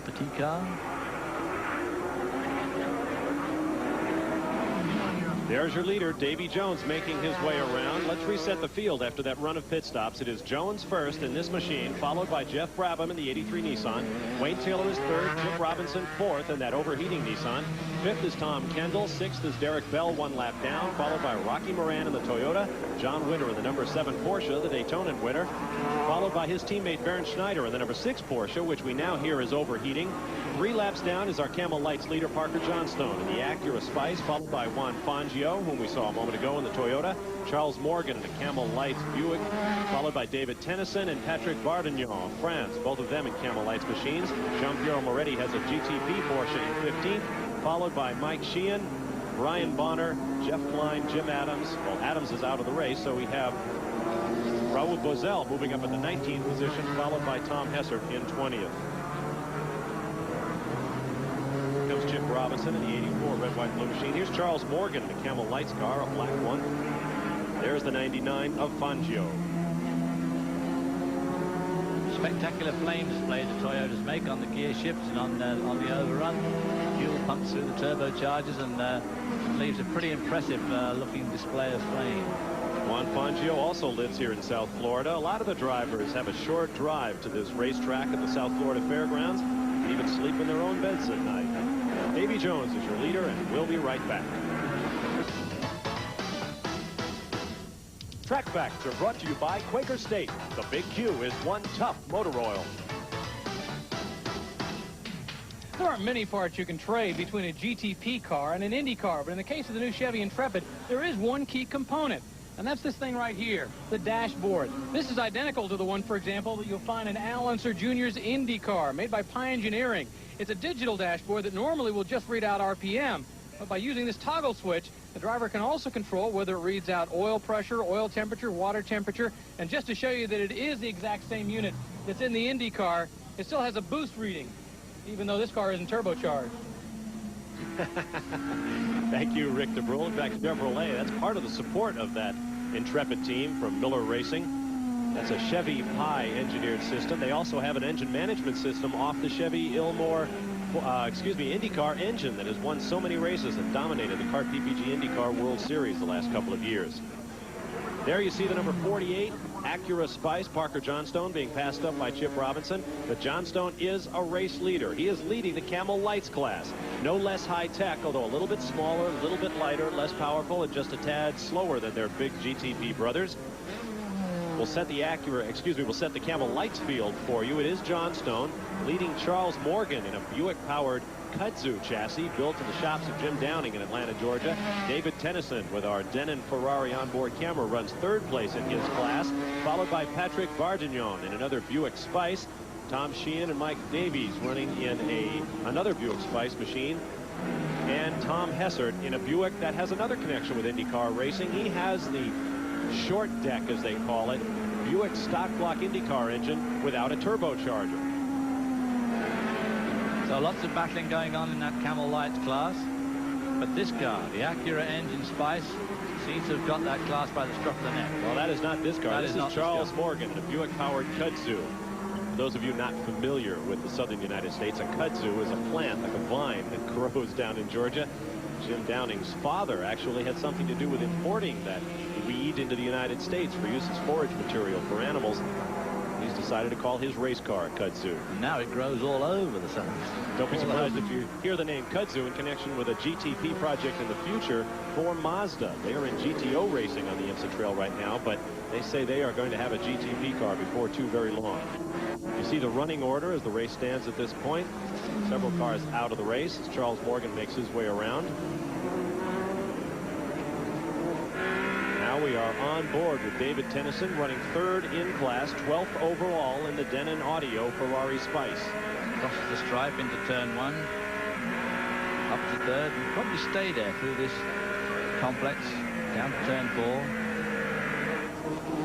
There you see the car from the outside. David Tennyson, 21 years old, from Canada. There's the number 32 machine of Patrick Vardignon. He was running in fourth in class. They had that. They're the cars that had that rather dramatic spin earlier on, if you remember, and just tagged the wall with the end of the wing, but it did lose them a bit of time. Now there's the number 7 machine, winner of the Daytona 24 Hours for Porsche. The number 6 car that Bob Wollek started has been pushed behind the wall with a broken hose clamp and terminal overheating. And we understand that Wollek has gotten into this car. So just as he did at the 24 Hours of Daytona, yes, I believe that's the helmet of Bob Wollek. It is indeed. He starts the 6. He will finish with the 7. But under IMSA rules this year, Bob Wollek will score no points in the Camel GT Championship. The drivers must declare beginning this year which car they are eligible for points in before final qualifying. Wollek declared that the 6 car would be his mount. It is now out of the race. He is trying to score manufacturer points for Porsche and the Yost Racing Team in the car that took him to the victory 4 weeks ago in the 24 Hours of Daytona. Our leader's speed just over 96 miles per hour. Chris down in the pits, I think, has got a bit of a story on this Porsche team. Chris, you there? Indeed, it was Bob Wollek that got in the number 7 car after stepping away from the 6 earlier on. So he's back out in the Porsche 962. Segala got out of the car and he's in to finish out the race, it appears. Well, of course, Bob substantially quicker than either Segala or John Winter. John Winter, of course, racing under the pseudonym. Really a timber millionaire from Germany. But Bob will make that car 7 come to life. But as Bob has already pointed out, our Bob that is, Bob Wollek won't be in for any points in this afternoon's race. Number 2, second car in line there, the white Bud Light Jaguar, is Davy Jones, who has led this race from the beginning. Moving up on an hour and 40, and I make that an hour and 20 minutes into this 2-hour race. Still have a ways to go. Derek Bell in that number 66 open cockpit Porsche from Gunner Racing. Giving him room to get by there. Derek Bell just a little bit rusty. He didn't get much practice over the weekend. As you heard in that interview yesterday, he could hardly speak. He had such a terrible cold and flu. So I don't know that he's feeling in absolute top form this afternoon either. Looking for sponsorship for that car to campaign the entire Campbell GT season. You can have your name on it if you like. Right now, I believe George Bush, the President of the United States, does.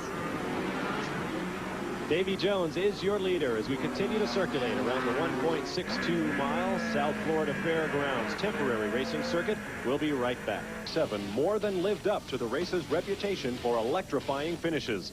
The closing laps were a constant struggle between Chip Robinson and the late Al Holbert's number 14 Porsche and the Jaguar of Hurley Haywood. With 1 lap to go, Robinson overtaxed his brakes and skated wide, allowing Haywood to slip through. At the checkered flag, it was Haywood over Robinson by just 2 seconds, still one of the closest finishes in IMSA history. We're on board with your Camel Lights class leader, Parker Johnstone, and the Acura Spice of the Comtech Racing team. We're going to bid farewell to our onboard cameras as the weather continues to close in on us. You're watching live here in West Palm Beach. This is David Tennyson and the Denon Audio Ferrari Spice. The FAA has demanded that our helicopter come down. The helicopter carries the equipment that this signal is bounced off of for us to bring it to you. The conditions have gotten too dangerous for a helicopter at 1,000 feet of altitude, so they're going to call it down. And that will be the end of our shots from on board these cars. There you see David Tennyson from the outside running 3rd in class behind Parker Johnstone and Charles Morgan. Now let's get more on the progress of this team with Rick DeBrule in the pits. Well, Don Schneiders is the team manager for David Tennyson. He's talking with David on the radio right now. But we can tell you that David Tennyson's abilities, the young man is being tested this afternoon by that car. Yes, he certainly is. We seem to have a shock absorber problem in the left rear, and the car's handling like an old rocking horse right now. But he's holding on. The Miller car hasn't made their pit stop yet. Excuse me. Okay. The Miller car hasn't made their pit stop yet, and so we're just sitting there in 3rd place, about 5 seconds behind them. As soon as they do the pit stop, we got 2nd place, and we're hopefully home free. You've been doing pretty well in terms of the distance between you and the Acura as well. Yeah, the Acura has a lap on us right now. I think he's just out there cooling it, but we're going around the racetrack quicker than he is right now. Don Schneiders, the mechanic for one David Hobbs back in 1971-2. With the Carl Hogan Racing Team in Formula 5000. I remember we did a record engine change between the warm-up and the race at Mid-Ohio, something like an hour and 5 minutes. He and Tom Anderson, yeah. So I worked with old Tom Schneiders, been around a long time. Number 2 of Davy Jones continues to lead the race. I will decline the opportunity to tease David Hobbs about how old he is. 5 cars on the lead lap, those being Jones and the Jaguar, Jeff Brabham, Wayne Taylor, Chip Robinson, and Tom Kendall. That was the Patrick Bardinon Pierre Petit car that he got around. A couple of French drivers who managed to put enough money together to do a deal with Spice to run this car over here in Campbell Light. In some selected events, they too are looking for a bit of sponsorship and found it going a little bit tough in Europe with such a bad economic downturn there. Now we'll watch for the interval. These cars are all lapped. There is the 2nd place car of Jeff Brabham, about 4 seconds behind. So the 3-time Camel GT champ Brabham may be starting to close in a little bit on Davy Jones, perhaps. He's pulling away from there. It's his immediate pursuer, the 64 car behind him, Wayne Taylor. He seems to have pulled a bit away from him because Wayne at one stage was right on top of him, but has lost a little bit of ground. There you see Wayne Taylor just coming to the picture now. Watch as the car sweeps from left to right. You'll notice a certain discoloring right behind the front wheels of the 83 car. This weekend, for the first time, the Nissan team, Jeff Brabham and Chip Robinson, are experimenting with carbon-on-carbon brakes. Carbon discs, carbon pads. They've been used by the Jaguar and the Toyota team for some time. This is the first effort for the Nissan team with them, hoping to keep brake efficiency throughout these intense 2-hour sprint races that now dominate the Camel GT calendar. And of course the carbon discs are just like feathers compared to the cast iron disc, and so you save a huge amount of unsprung weight, which of course is all important to make these cars handle. But they produce a A trademark black layer of dust. Well, of course, the disc itself wears away almost as quick as the pad, so if you get it right, you end up with a pad, rather a disc, that's just a few thousandths of an inch thick at the end of the race. They're used on Formula One cars. As you take a look at Wayne Taylor right there, the number 64 car in third place. He had one of the Formula One events here on ESPN last year. I went by the Williams pit, and I was shown a carbon disc that had worn holes in it. I mean, you could see through this thing. That is taking things to the limit. We hear that the 84 Nissan is starting to blow water out through the exhaust pipe, so it looks as if Chip Robinson's day could well be done soon. There's a 64 car. That also has carbon fiber discs, I think.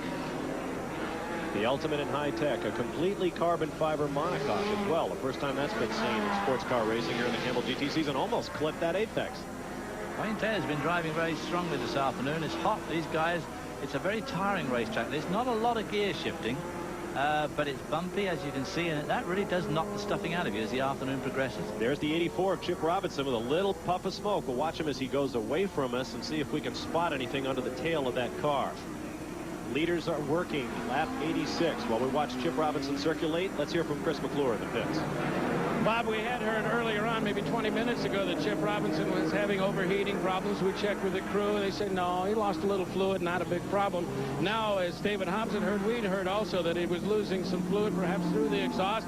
Could it be a huge problem? We checked with Cass Kastner along the pit wall. He says, he's using a little fluid, but it's not a big problem. They keep saying they're not concerned, playing it very close to the vest. They say they're not concerned. We'll wait and see. Well, there's somebody else who's leaving a lot of smoke just in front of him. I didn't quite see who it was. Oh, Chip Robinson leaving lots, and that is a problem. Well, they're not concerned about that. Even Cass Kastner, Mr. Cool himself, will be somewhat concerned to see that. Now, it stopped as he went by the Nissan pit, so Cass is going to look at that and say, hey, what smoke? No smoke. What smoke? Cass Kastner is the national racing manager for Nissan, handles a lot of their programs, off-road racing and so forth. In addition to this, there's another puff of smoke. And another past manager of mine at Indianapolis. Another guy that you used to race with. Legions of guys used to race with David Hobbs. We'll keep an eye on Chip Robinson's situation as we take a quick timeout, and we'll be back live to West Palm Beach. West Palm Beach, Davy Jones continues to lead in the number 2 Jaguar, followed by Jeff Brabham. Wayne Taylor runs in third place with a normally aspirated Chevy engine. Chip Robinson has been smoking badly in the second team Nissan, and Tom Kendall has pulled his Chevy into the pits. He is just leaving now. There is Chip Robinson. We'll watch for that telltale smoke. You got to puff. Oh, big burst right there. It seems to come out worst of all at turn 10, which is a very sharp right-hand corner. I can't believe it's absolute pure surge, and I'm not sure whether it's smoke or steam, but it certainly looks too blue to be steam. It could be that it throws it up into that left bank when he goes around the previous corner. Pumps it up into the cylinder, little puff there, but now down this long back straight, it won't do it again. Let's pick up the battle for second on the racetrack now between Jeff Brabham and Wayne Taylor. You see just how close together they are. Brabham, red, white, blue, 83. Taylor at 64. So Taylor has pulled back that ground that I was just saying before we went to commercial. I was saying that he'd lost a bit of ground. Well, he's pulled it back now and is starting to give Jeff a serious run for his money. He'll be hoping for a clear run through some traffic here. In fact, Wayne Taylor appears to be just sort of toying with the Nissan at this point, just looking for a spot. Ducks inside, ducks outside. It's very hard to overtake it. There's only 2 or 3 spots here where you're really going to make a serious effort to get by anybody. Down here in the pit, Richter Brule talking with the people in Wayne Taylor's pit. They're saying that Wayne Taylor is literally driving the wheels off this car. He's had a problem all day. He has no clutch. He's had to overcome that. All weekend long, he's had an overheating problem. But today, that seems to have gone away, and with that new Intrepid, he seems to be in the battle. I got left out in the cold there. That's just the sort of thing he does not want to have happen to him. Didn't lose him much time, but lost him just a little bit. And of course, as I said before, you have to chisel and chisel away to get those fractions of a second back, and it can all just go pop out the window in just a matter of moments when you're trying to lap somebody who doesn't let you through. Right up with Chip at the moment. They go around that long turn 9. It's that turn 9 that seems to set the smoke up for the 84 car of Chip Robinson. Wayne Taylor hanging on. The car looks good over those bumps. It's very bumpy over that start-finish line, and the Intrepid looks good. In fact, this Intrepid car is really amazing. Doing a great job in its first race. We asked its driver, Wayne Taylor, to give us an idea of why the car may be the future in GTP racing. Well, everything is new, you know, right from basics. It's a carbon fiber chassis against a aluminium chassis of the other car. It's got power steering, which is the first ever IMSA GDB car to run power steering. It runs carbon rotors and carbon pads, which is, you know, similar to the more advanced cars, the Toyotas and Nissans. It is lighter, and, you know, we're progressing, we're getting faster. In fact, in qualifying was the quickest lap we've done all week. So we're taking steps forward, and we have a long way to go still. A long way to go and a lot of development in that car. They're using carbon-on-carbon brakes, as we talked about earlier. Now the drama is building here. We have 23 minutes left. This battle is for second place overall behind Davy Jones. We're now getting reports of scattered rain on the backside of the track. Ooh.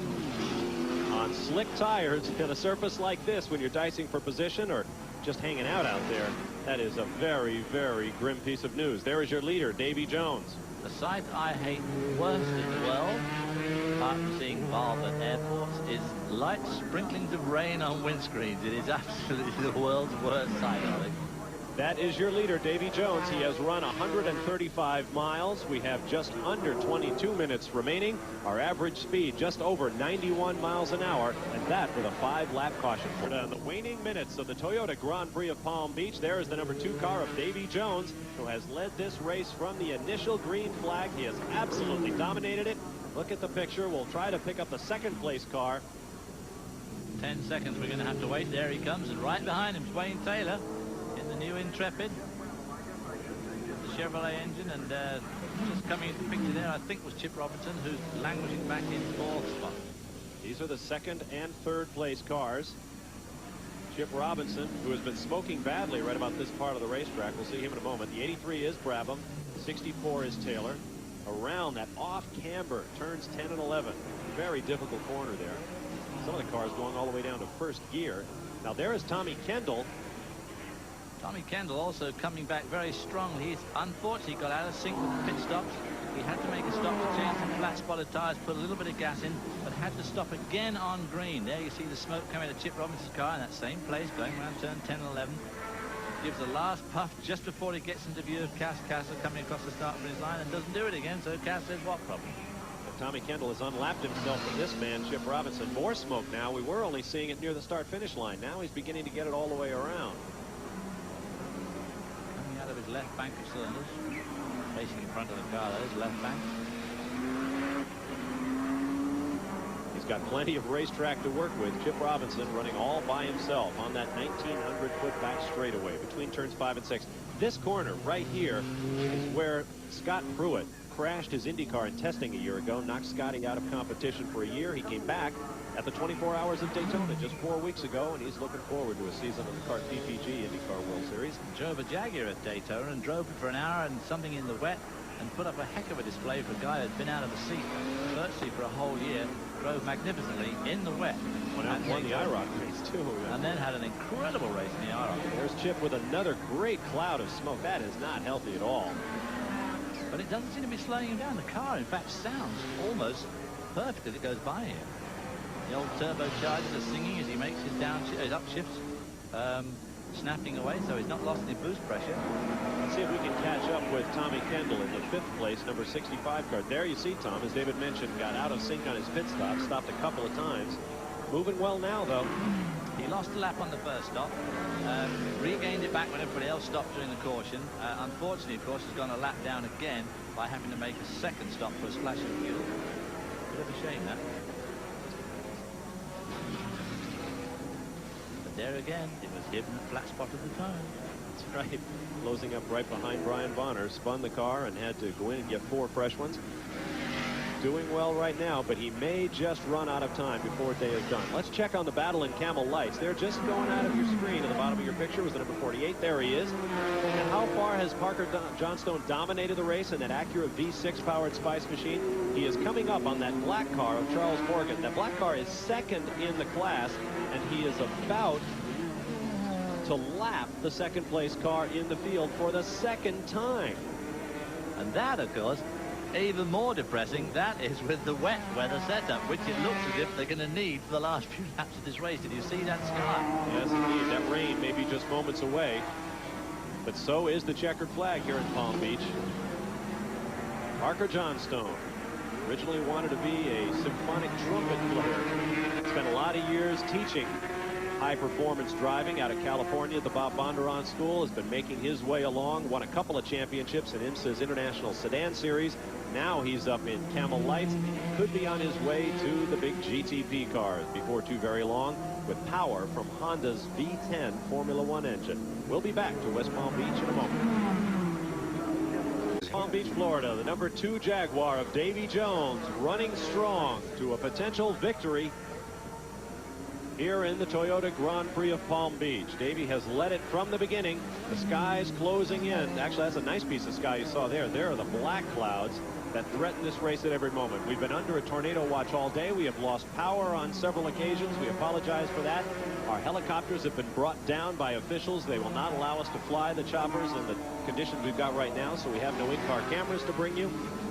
And we apologize for that as well. But the battle rages on the racetrack. Nothing has slowed these cars but one caution flag. Now we've got a pass for second place, we are told. Let's pick up. There is the 64 of Wayne Taylor. There is the 83 of Jeff Brabham. We have had a change of position. Second place on the racetrack. Now Wayne Taylor's got himself stuck behind Bob Wollek in that number 7 car. That'll be giving him fits, because Bob Wollek is not an easy man to pass at the best of times. And Wollek wants to make that 7 car look good. As he eases Wayne Taylor over to the dirty part of the racetrack. Yeah. Here's Jeff Brabham. Camel Light between Wayne Taylor and Jeff Brabham. Now Brabham in the 83 car pulls up. He's going to have to mount a counterattack. We are within 15 minutes of the checkered flag. Again, this is a timed race. No particular number of laps to be run. When we reach the 2-hour mark, the checkered flag will fly. We are just past 100 laps. The leader has completed 101 laps of this 1.6-mile circuit. Wow, what a magnificent effort for this young team. Like I said earlier, Jim Miller, a successful racing driver in his own right, set up the MTI racing team and has done everything right. Has got himself some patronage now from Chevrolet. He's got a good team of designers, good mechanics, good engineers, and boy, for a debut run, even if they were to quit right now, they'd certainly be proud of this afternoon's achievement. And this is the most extraordinary thing, is this is a brand new car. It's not their highly modified Spice chassis that has lots of miles on it. Bob Riley designed this machine. They built it over the winter at their shops in Wixom, Michigan. Flunked down that 35-year-old 6-liter Chevrolet with all of the IndyCar electronics on it. And here they are running in second place in Camel GT prototype competition. That is really amazing. And they have a new engine coming with a different valve setup, and which they're hoping to get a little bit more horsepower out of. So this car looks like it could be a threat in the Camel GT series this year. Not happy with 650 horsepower or so. They want 700. Who doesn't? There is Chip Robinson in the 84 Nissan running by his lonesome. He's had horrible smoking problems for the last hour or so. And yet, you see there, it doesn't do it hardly at all. Well, not hardly at all, just doesn't do it at all. Coming down this long back straight. Going to go through these quick left-hand flicks here. 1, 2. Then he's going to brake with his long left-hander. Go through the left-hander. And then, when he gets to the next right-hander, we get this tremendous gout of smoke. Unless, of course, he's used it all up. Yeah, he may have just burned it out. There it is. There it is. Sure looks like oil smoke. It does. And then it doesn't do it again for another whole complete lap. Making a cloud of his own, as if we needed another one here at West Palm. Back to the second place machine of Wayne Taylor, originally from England, now building a house in Altamont Springs, just outside Orlando, for his wife Shelley and family. Let's hear more from Rick DeBrule. Well, we're standing by in the pits here with Jim Miller. At the beginning of this weekend, you kept emphasizing this is a test weekend for the Intrepid. This is a heck of a test. Now, this is a pretty good test, isn't it? We weren't real sure what would happen if we came here and got in between the Jaguars and the Nissans, but Bob Riley's designs have always worked pretty well right out of the box, and I think we're proving that again. You got to feel proud right now. You bet. Wayne Taylor's had some problems throughout the race, but he seems to be overcoming. Well, as a matter of fact, he's been driving for the last hour without a clutch pedal working, and so he's doing a pretty spectacular job for that. Even wounded, the new Chevrolet Intrepid is putting on an absolutely amazing show here today. I really can't get over this. No, I'm certainly doubly impressed. It's got that very sharp shovel nose to get, whoop, and Wayne laying some rubber there. Having no trouble with the throttle, evidently. No. That's one thing about these V8 non-turbo. You certainly got instant torque. 104 laps in the books. The final minutes running out in the Toyota Grand Prix of Palm Beach. We may just beat the weather yet. You're watching live here on ESPN. Stay right there. For Nissan of Chip Robinson has parked and is really smoking badly now, David. Well, that smoke obviously caught him out badly in the end. That's down at turn 9. That's that long left-hander behind the television compound here. It's sort of out of harm's way, but I guess they've got a local yellow flag. I wonder if they'll have a full course yellow. It could be that the thing has seized up, of course. You can see some fairly severe skid marks leading to the car. We have less than 5 minutes to go. This man, the number 2 Jaguar, Davy Jones, is your leader. We have unofficial word from the pits that Chip spun in his own water. The cooling system let go, which may explain that cloud that we were seeing before with steam. If it is pumping water into the cylinders, obviously the cylinders are also pumping pressure into the water system, and eventually, of course, it will just split it. There you see the leader, number 2. Now that, of course, elevates Tom Kendall in the second Jim Miller MTI car, the original Spice modified by Miller team, up into 4th spot. Having a good day, I'd say. I would say the Miller team is going to be dancing in the rain when this one is over. Heck of a test. They're going to be dancing in the rain, that's for sure. Davy Jones just approaching the part of the racetrack. That's Jones in the white car coming down to where Chip Robinson spun. He makes it through there all right. He's well and truly out of the way there, really. I don't see anybody at this stage of the game. No one's actually duking it out for position, so I don't see anybody else sliding into it. I don't mean to hex Davy Jones, but could he win? This would be his first victory since the Portland race of a year ago, which he won, ironically, just like this. Took off, ran it hard, and nobody got close. One of our Camel Lights cars is now in the pit. Let's get down to Rick DeBrule. Down here in David Tennyson's pit, he came in by surprise. The team was not ready for him. They're putting fuel in the car. He's trying to crank it, but it will not crank right now. Just talking with Don Schneiders, I said, what's the problem? And he looked at me and said, I don't know. I know what the problem is. It won't start. He was 3rd in class. You hear it cranking. Tough break for the 21-year-old Canadian. He is losing ground on the racetrack while he sits there. Parker Johnstone leads the class. Charles Morgan in 2nd. Patrick Bardignon in the number 32 car has now taken over 3rd place in class, 12th overall. And Tennyson will continue to sink down the running order as he sits there in the pits. We've had no further reports of rain, although the wind continues to blow briskly here at West Palm Beach. There you see the leader, Davy Jones, been the leader all afternoon from the very drop of the flag. Number 2, Jaguar, 3-litre turbocharged, V6 twin turbo. Less than 7 minutes remain in the race. We'll take an interval look now. We'll let Davy Jones in the number 2 Jaguar car slide out of the screen. Look back up that long straightaway for the 2nd place car, which should be the number 64 of Wayne Taylor. My, that's what you call a lead. There you see Wayne Taylor coming in around those 2 Camel Light cars. Right. Well, that's not a Camel Light, that's a GTP car, the blue one. Wayne, keep a cool head here. Actually, both of those are GTP cars. Oh, that's blue the Toyota, one of the Milner Chevy Spices, and that's the Toyota of Rocky Moran. 64 is Wayne Taylor. Rocky Moran is in 5th spot. Right behind this group, I think we might pick up, there is Parker Johnstone from Redmond, Oregon. Our leader in the Camel Lights class, looking for his 2nd straight, make that 3rd straight victory. He won the season finale at Del Mar, California back in November. He then dominated the 24 Hours of Daytona with his car owner Doug Peterson and Bob Lesnet from out California way. And now he is looking for his 3rd straight victory in class, and everybody else in the class is going to be scratching their heads saying, what are we going to do about this guy? Well, of course, one of the traits of Honda from their street cars through to their racing Formula 1 cars has always been incredible reliability. The Formula 1 record is almost unreal. And this Acura engine car is getting off to the same sort of start. 3 out of 3. They had a problem at the Daytona 24-hour race. They had a suspension problem. They had like a 45-minute stop and still won the race by over 70 miles. So strong combination here with the Spice and the Acura engine. In fact, they were listed as a DNF, but did not finish at Daytona when the electrics went with just a few minutes remaining in the race. But they did win the class. I think we'll see Chip Robinson's number 84 pushed over, and Chip will now climb out, the 87 Series champion. Plugged into his radio and his cool suit. And let's get more from Chris McClure in the pits. Quick chat with Peter Scott, who's the man in contact with Chip Robinson. Of course, he was losing fluid for a good long time. Finally, it was gone. The engine did seize. Now, they say they're still trying to get it restarted. It sounds very unlikely. Chip Robinson there has got that collar on. An absolutely essential part of racing driver world these days. These cars develop such tremendous downforce, which gives them huge grip, developing tremendous G-force on the neck, and those collars are a tremendous help to the driver to hold his head up. There is Davy Jones making his way around in the lead, having a fine Sunday drive here at West Palm Beach, tying up a few loose ends. The 19 car of David Tennyson, who we saw cranking in the pits, has now been officially retired from the race. Tough break for the man carrying one of our onboard cameras today.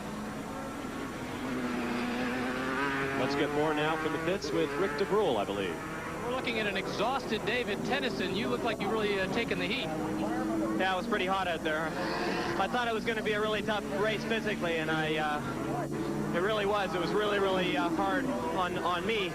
But we had some problems in the beginning of the session. My seatbelt came undone. That's why I had to pit early. That kind of set me back a bit, so I had to really push hard to try to catch up. What finally knocked you out?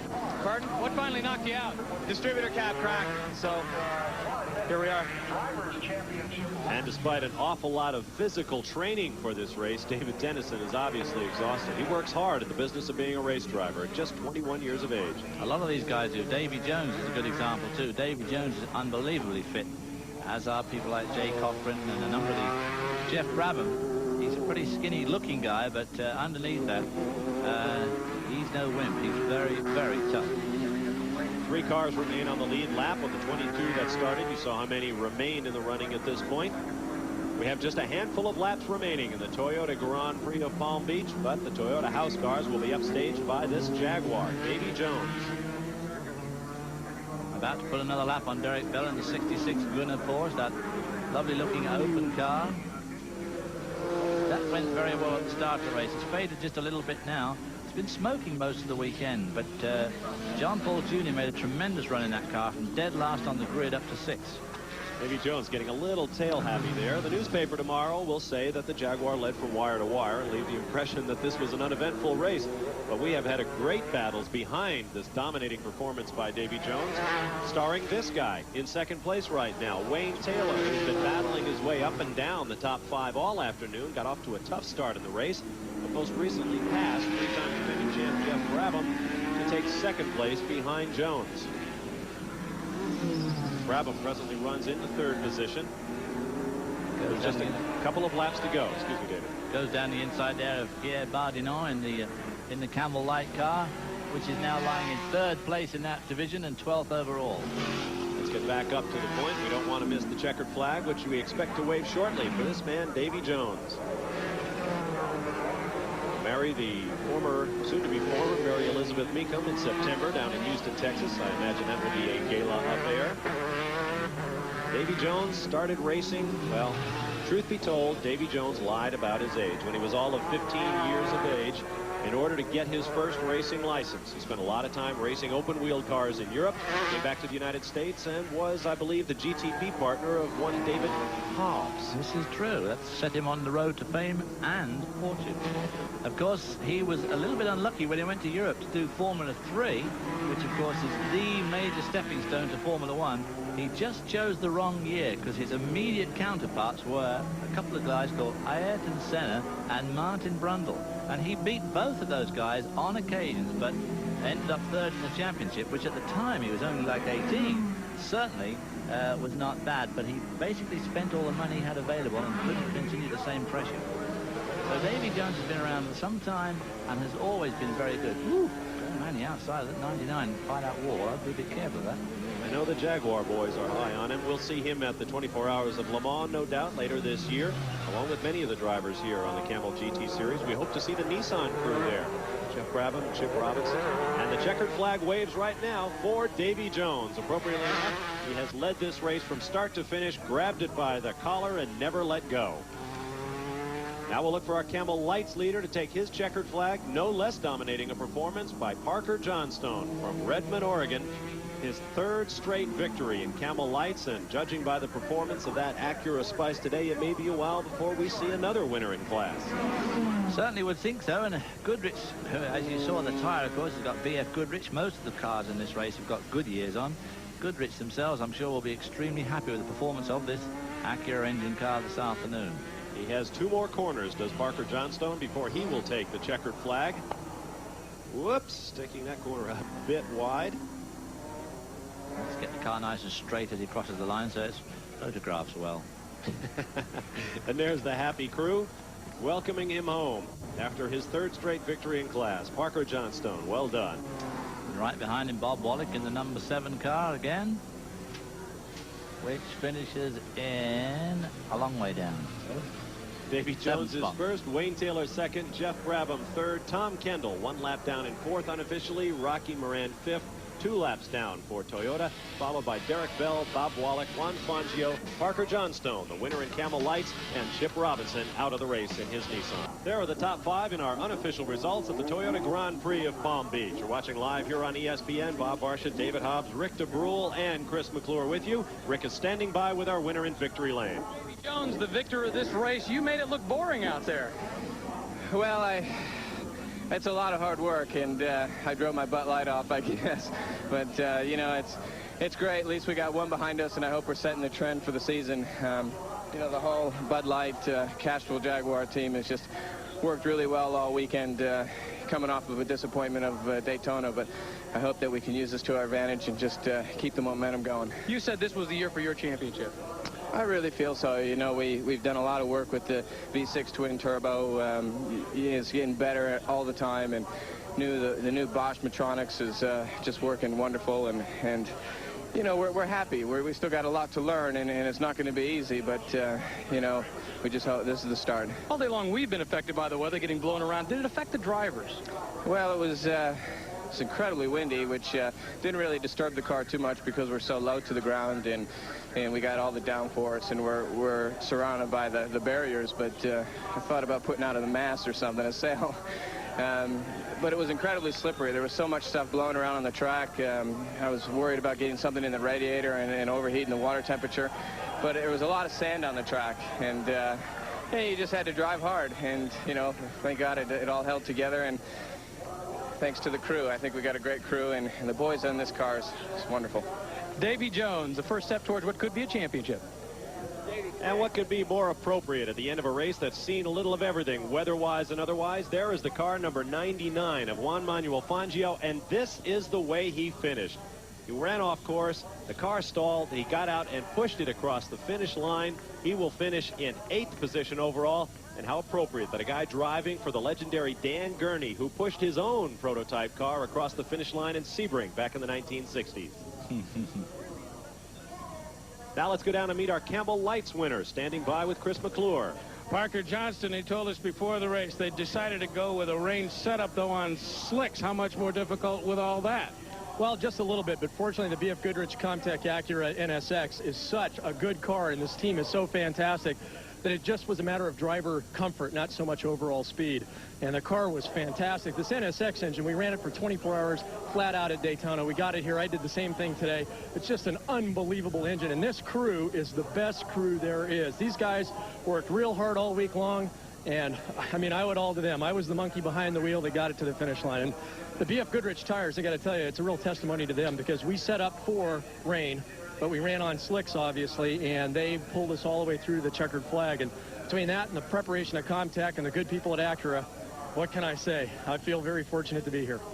Are you approaching, or do you have yet a feel for the potential of this car, which seems so superior? Well, I think that's one of the problems that maybe our competitors are making. They think that this car is going to go a long ways. They may not realize we've tested from the day, well, actually it started in the middle of last year with a different engine in it with BF Goodrich. But we started the day after Christmas, and we've done thousands of miles. So when we came here, it wasn't a matter of wiping the car off and saying, well, gee, I wonder what we should do. We had a real definite game plan, and we stuck to it all weekend.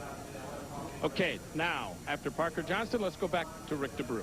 Well, we're standing here with Wayne Taylor, who's having a few cramps in his leg after not having to work that clutch all race. This was a heck of a test weekend. You didn't expect to do this well. Yeah, it was fantastic. I mean, the team, Jim Miller's team, has done a fantastic job. Chevrolet has come to the party with all the sponsors, EDS, ICR, Mobile, MTR Vacations. But you had to work hard in this race. I did. Bob Riley did a hell of a job in designing this car. The team has just worked fantastically because, I mean, that's the first time we've done anything more than 5 consecutive laps. Everything worked well. Halfway through the race, the clutch backed up, so I was only having to drive with my right leg. And then that got cramped, so I started using my left leg to brake and accelerate. So my knee's a little bit sore, but otherwise it was fantastic. Would the clutch have meant a victory? Well, I don't know if it would have been a victory. I mean, Davey drove very well, and he seemed to be in a class of his own today. Wayne Taylor finishing second in a class of his own. And they'll have a little bit of time to turn these cars around, get them ready for the 12 hours of Sebring. They go back from a 2-hour sprint format to a 12-hour endurance format, and there'll be portions of that shown here on ESPN on March 16th, Saturday. There is Chip Robinson's car, which fought gamely despite losing all kinds of fluid until it finally expired. That's just a couple laps to go. A sight you don't often see, one of those Nissans on the end of a tow rope. That, of course, has been the trademark of that car. Over the last 3 years, this car has proven to be unbelievably reliable, and I'm sure that Parker Johnston is hoping that his Acura engine is going to be the same sort of reliability. Like I say, an unusual sight, but old Chip lost a certain 4th spot there just a few laps ago. Let's take a look now at our final results here today in the Toyota Grand Prix of West Palm Beach. Your overall winner, Davy Jones, followed by Wayne Taylor, whom we've already heard from. Jeff Brabham finishes 3rd for Nissan, followed by Tom Kendall and Rocky Moran in the top 5. Derek Bell leads 6 through 10, followed by Bob Wollek, driving 2 different Porsches today, finishing 3 laps down. Juan Fangio, who pushed his Toyota across the finish line. Our overall leader in the Camel Lights class, Parker Johnstone, 9th overall. 10th, Charles Morgan, followed by Patrick Bardagnon. Chip Robinson, despite not finishing. 13th is Mike Sheehan and his Davis partner, followed by David Tennyson, Brian Bonner, Jeff Klein, Jean-Piero Moretti, Bernd Schneider, Raul Bozel, Tom Hesser, Jim Adams, and Jay Cochran. Those are all 22 cars that started the race. Some of them failed to finish on what has been a most eventful afternoon of racing. We'll return in just